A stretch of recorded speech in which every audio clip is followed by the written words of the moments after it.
बिस्मिल्लाहिर्रहमानिर्रहीम। नाजरीन कराम, कौम बनी इसराइल रूए ज़मीन पर एक ऐसी कौम है कि जिसकी हिदायत के लिए अल्लाह रब्बुल इज़्ज़त ने सबसे ज़्यादा अंबियाए कराम को इस कौम पर मबूस फरमाया, जो हर दौर में इस कौम की रहनुमाई करते रहे। अल्लाह ताला ने एक लंबे अरसे तक बनी इसराइल को दूसरी अक़वाम पर सबकत दी और दुनियावी अरूज अता फरमाया। बनी इसराइल को बेशुमार नेमतों से भी नवाजा गया था और मुक़द्दस सरजमीन भी अता की गई थी। इसके बावजूद ये कौम अल्लाह ताला की नाफरमानी में सबसे आगे थी। बनी इसराइल ने अपनी कौम पर मबूस बहुत से अंबियाए कराम को शहीद किया, अल्लाह के हर हुक्म की हुक्मदूली की और हर दौर में शिरक में मुब्तला रहे।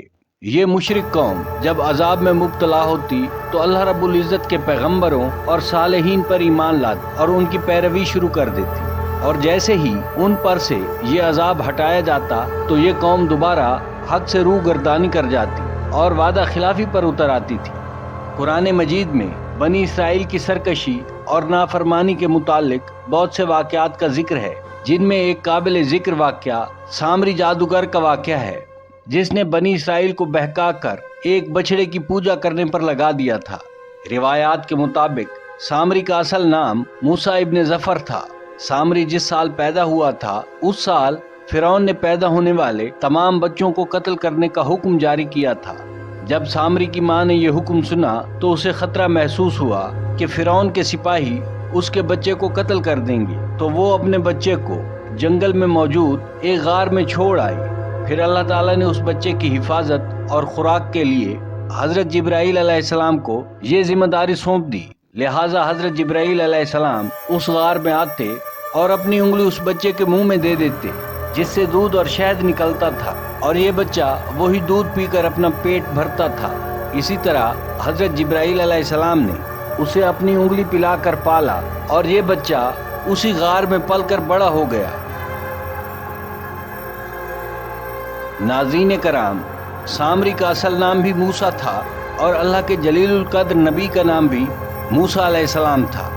एक तरफ सामरी को जिब्राईल अलैहिस्सलाम ने पाला तो दूसरी तरफ हज़रत मूसा अलैहिस्सलाम की परवरिश फिरौन के महल में हुई थी। मगर अल्लाह की कुदरत ये हुई कि फिरौन के घर पलने वाले मूसा अल्लाह ताला के बरगुज़ीदा नबी हुए और जिब्राईल का पाला हुआ मूसा सामरी काफिर बन गया। दरअसल जब अल्लाह ने कौम इसराइल को फिरौन की गुलामी से निजात दी और फिरौन को उसके लश्कर समेत दरियाए नील में गर्क कर दिया, तो कौम बनी इसराइल हज़रत मूसा अलैहिस्सलाम के साथ वादी सीना की तरफ हिजरत कर गए। वहाँ अल्लाह ताला ने मूसा अलैहिस्सलाम से वादा किया कि उन्हें किताब मुक़द्दस अता की जाएगी, जो बनी इसराइल और बाद में आने वाले लोगों के लिए हिदायत होगी। हज़रत मूसा अलैहिस्सलाम को हुक्म रब्बी हुआ कि वो 1 माह तक कोहे तूर पर रिहाइश अख्तियार करें। इसके बाद उन्हें किताब मुक़द्दस तौरात अता की जाएगी। लिहाजा हज़रत मूसा अलैहिस्सलाम ने अपनी गैर मौजूदगी में अपने भाई हज़रत हारून अलैहिस्सलाम को बनी इसराइल पर खलीफा मुकर्रर फरमाया। बनी इसराइल को जनाब हारून के सुपुर्द करके उन्हें ये जिम्मेदारी सौंपी कि जब तक मैं कोहे तूर से ना लौटूं, आप बनी इसराइल के मसाइल को देखेंगे और उनका इंतज़ाम संभालेंगे।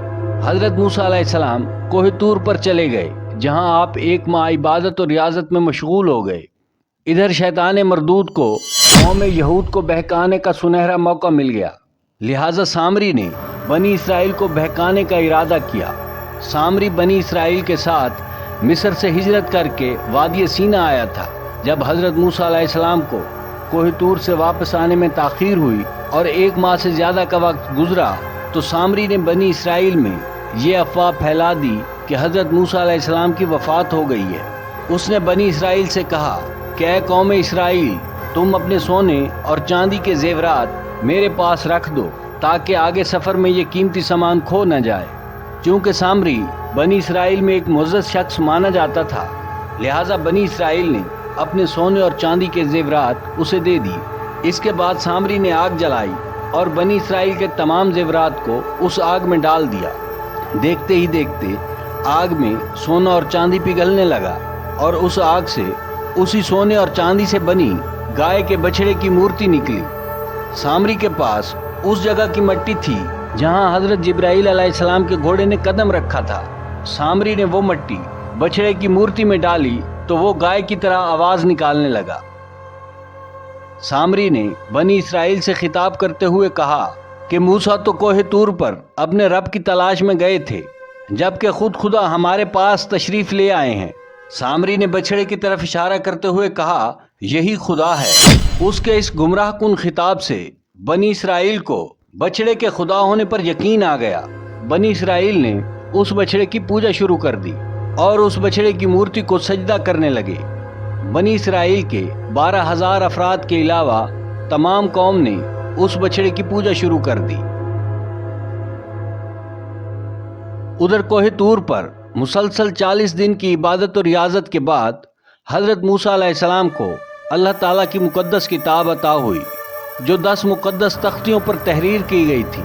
जब आप अलैहिस्सलाम वापस आए तो अपनी कौम को बिल्कुल तब्दील शुदा पाया। हर तरफ कुफ्र और शिर्क फैला था और कौम एक बछड़े की मूर्ति की पूजा में लगी हुई थी। ये देखकर हजरत मूसा अलैहिस्सलाम गजबनाक हो गए और आप पर जलाल तारी हो गया।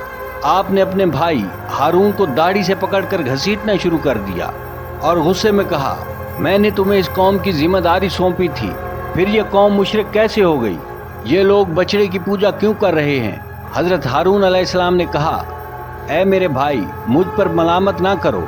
इस कौम ने मेरी बात तक नहीं मानी और मुझे कमज़ोर कर दिया। मेरे लाख समझाने के बावजूद ये इस शिर्क के अमल में पड़ गए और मुझे कत्ल करने की धमकी भी दी, लेकिन मैं इन जालिम लोगों में शामिल नहीं हुआ। लिहाजा हजरत मूसा अलैहिस्सलाम का जलाल कुछ कम हुआ तो आप अलैहिस्सलाम ने अल्लाह रब्बुल इज़्ज़त से अपने भाई हारून की बख्शिश की दुआ फरमाई।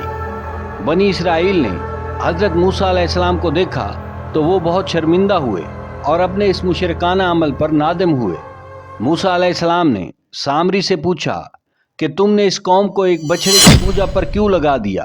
तो सामरी ने जवाब दिया कि मेरे नफ्स ने मुझे इस काम के लिए मजबूर किया था और ये मेरी फरेबकारी थी।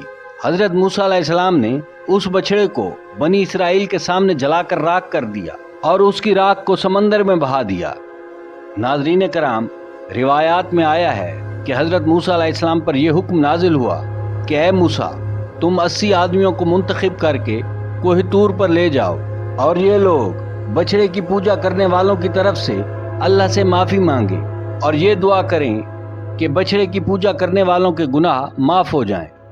लिहाजा हजरत मूसा अलैहिस्सलाम ने बनी इसराइल से नेक और साले लोगों को चुन लिया और उन्हें कोहे तूर पर ले गए। जब ये लोग माफ़ी तलब करने लगे तो अल्लाह की तरफ से आवाज़ आई, ए बनी इसराइल, मैं ही खुदा हूँ और मेरे सिवा कोई माबूद नहीं है। मैंने ही तुम लोगों को फिरौन के जुल्म से निजात दिलाकर तुम लोगों को बचाया है। लिहाजा तुम लोग सिर्फ मेरी ही इबादत करो और मेरे सिवा किसी की भी पूजा मत करना। अल्लाह का ये कलाम सुनकर ये 80 आदमी कहने लगे, ए मूसा, हम हरगिज़ ये बातें ना मानेंगे कि जब तक हम अपने रब को अपने सामने ना देख लें। ये 80 आदमी अपनी ज़िद पर डट गए कि हमको अल्लाह का दीदार करवाएं, वरना हम हरगिज़ आपकी बातें ना मानेंगे। हज़रत मूसा अलैहिस्सलाम ने उन्हें बहुत समझाया, लेकिन वो अपनी बात पर अड़े रहे। यहाँ तक कि अल्लाह ताला ने अपने जलाल का इजहार कुछ इस तरह किया कि एक फरिश्ता भेजा जिसने एक खौफनाक चीख मारी, जिससे उन तमाम लोगों के दिल फट गए और वो वहीं हलाक हो गए। हज़रत मूसा अलैहिस्सलाम ने उनके दोबारा ज़िंदा होने के लिए रब के हुज़ूर इल्तिजा की, जिसे अल्लाह ताला ने मुस्तजाब फरमा लिया और ये लोग दोबारा ज़िंदा हो गए और अल्लाह पर ईमान ले आए।